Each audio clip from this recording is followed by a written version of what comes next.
Is Senator Lynn Ruane. You have 8 minutes, and I just ask you to second the motion before you start. Thanks.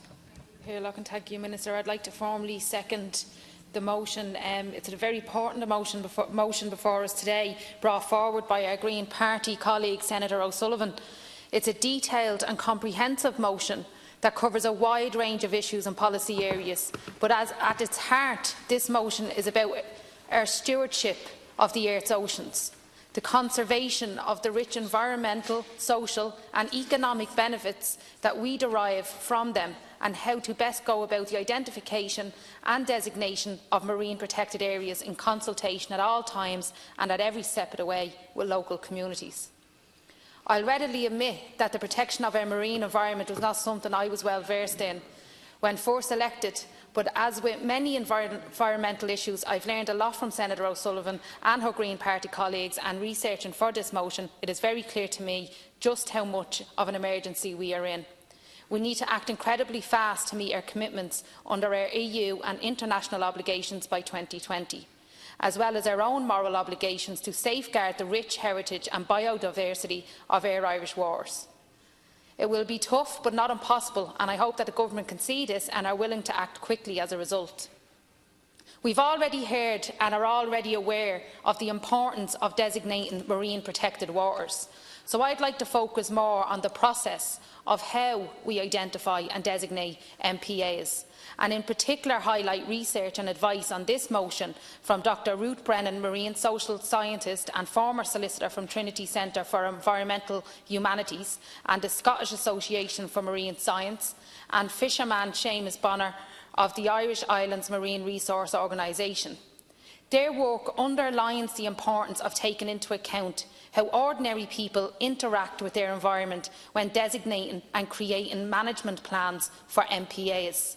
We don't want to be in a position where communities don't feel connected or responsible for their local MPAs. We want them to be consulted, engaged and invested in their success, and which is why we've referenced strong stakeholder consultation in the motion.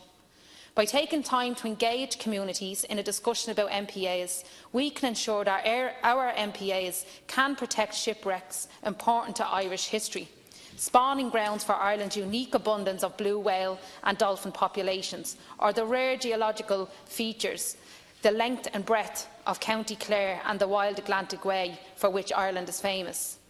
This does not mean less protection for biodiversity. In fact, it means the opposite. It means engaging and galvanising stakeholders who work with that environment on a daily basis to protect that environment. We recommend the Northern Irish approach to MPAs and ask that heed be taken of the Oireachtas Joint Subcommittee on Fisheries report, Promoting Sustainable Rural, Coastal and Island Communities 2014.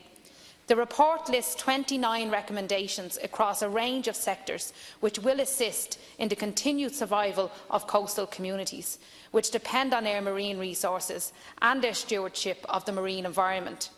In particular, inshore designations need to be co-designed with local coastal communities in order to ensure that a marine stewardship ethos is harnessed and supported from the outset. This involvement of local communities from the outset ensures that inshore MPAs are actively co-managed by people who live and work with them on a day-to-day basis.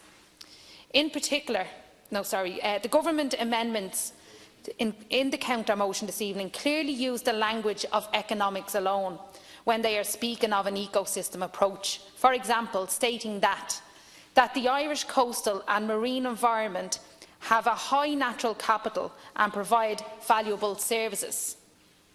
Ireland's coastal and marine environment is so much more than natural capital and services.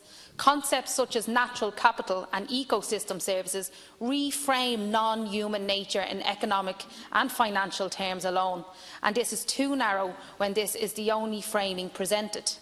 The spectrum of how we as humans relate to nature is broad and multifaceted. People love their local beach and will do beach clean-ups even if it's not a Natura 2000 site or of economic benefit. People will go swim with dolphins, bird watch, drop back the small lobsters, visit blue whales and learn of the Claddagh fishing villages, not because these are services, but they are beautiful, magical, inexplicable parts of life on this wild, green and bountiful earth, a complex world deserving of respect.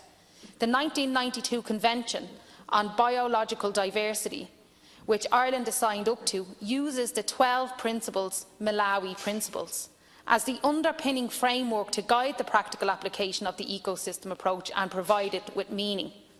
The Malawi Principles state that both cultural and biological diversity are central components of the ecosystem approach and require that MPAs be managed for their intrinsic values and for the tangible or intangible benefits for humans in a fair and equitable way.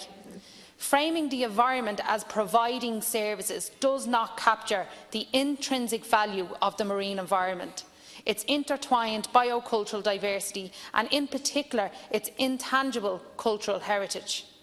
This is not adequately captured by framing culture as a service. When we speak of our marine environment in the cold terms of the economy, the socio-cultural context is lost as a means of fostering a long-term marine stewardship ethos within our coastal communities. We need to see MPAs as an opportunity to revitalise and restore coastal communities that have been hit by declining fishing stocks and Irish waters. This process does not have to be top-down and authoritarian, but can be organic and collaborative, building on current coverages of marine protection in terms of designation rather than starting from scratch. As an island nation off the coast of Europe, we have an opportunity to be a real European leader in this area and reflect the ambitious goals, targets and aspirations clear in our motion. I will be opposing the Government's counter-motion, which I think significantly waters down, excuse the pun, the aspirational nature of what we've tabled and, crucially, make no reference to an Oceans Act or anything similar. We need a fast and meaningful legislative response to the tight timeline. Significant resources and coherent planning required to hit our 2020 deadline. The Government's motion makes no reference to it, in my mind, does not capture the gravity and speed with which this issue needs and deserves. We have a responsibility to our children and grandchildren to protect and safeguard our planet and its environment, and this motion could be a first step in ensuring that Ireland is playing a lead role. Thank you. Senator Ruane.